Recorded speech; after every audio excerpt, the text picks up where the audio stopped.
Assalamualaikum warahmatullahi wabarakatuh. Perkenalkan, saya Norafika Safitri, NIM 2107011148. Di sini saya akan membahas mengenai hukum pidana korupsi. Mengenai pidana korupsi, saya akan membahas mulai dari munculnya pidana korupsi sampai kepada cara penanganannya. Baik, yang pertama secara terminologi. Menurut Subekti, korupsi adalah perbuatan curang. Perbuatan curang tindak pidana yang merugikan keuangan negara. Korupsi adalah kejahatan yang sangat luar biasa. Terdapat 3 unsur dalam korupsi.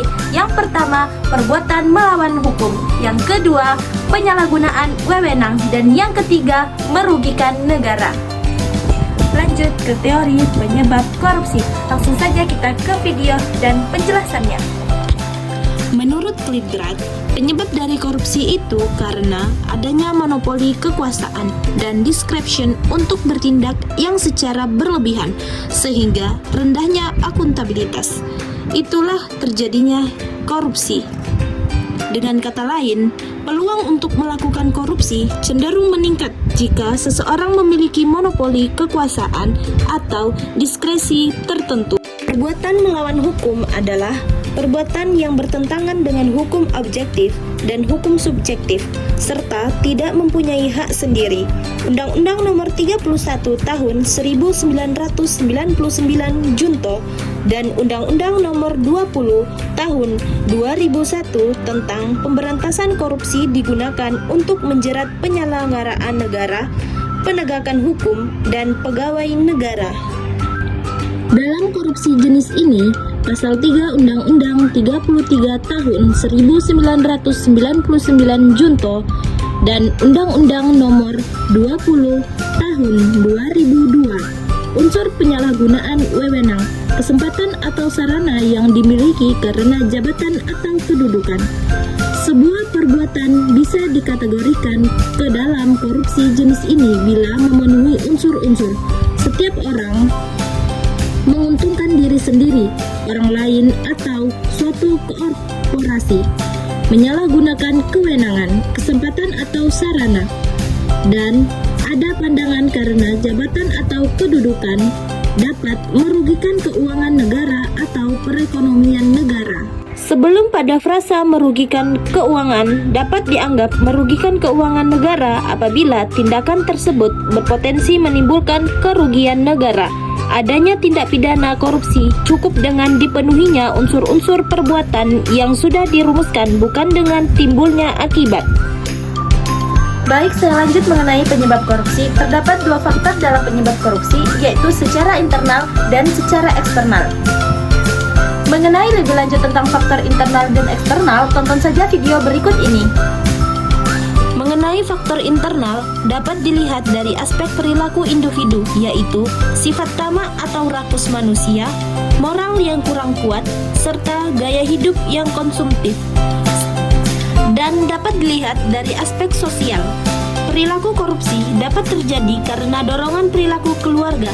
Kaum berhierarkis mengatakan bahwa lingkungan keluargalah yang secara kuat memberikan dorongan bagi orang untuk korupsi dan mengalahkan sikap baik seseorang yang sudah menjadi terkait pribadinya.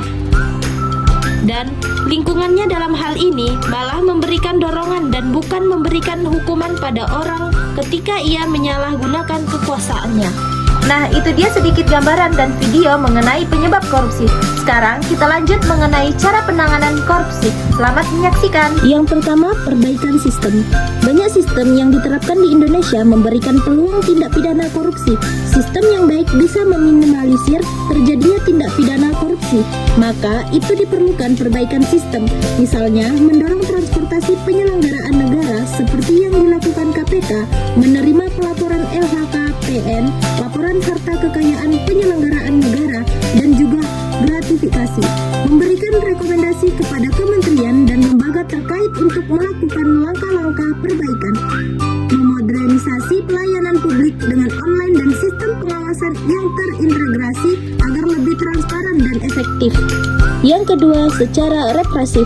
Strategi represif adalah upaya penindakan hukum untuk menyeret koruptor ke dalam pengadilan. Hampir sebagian besar kasus korupsi terungkap berkat adanya pengaduan masyarakat.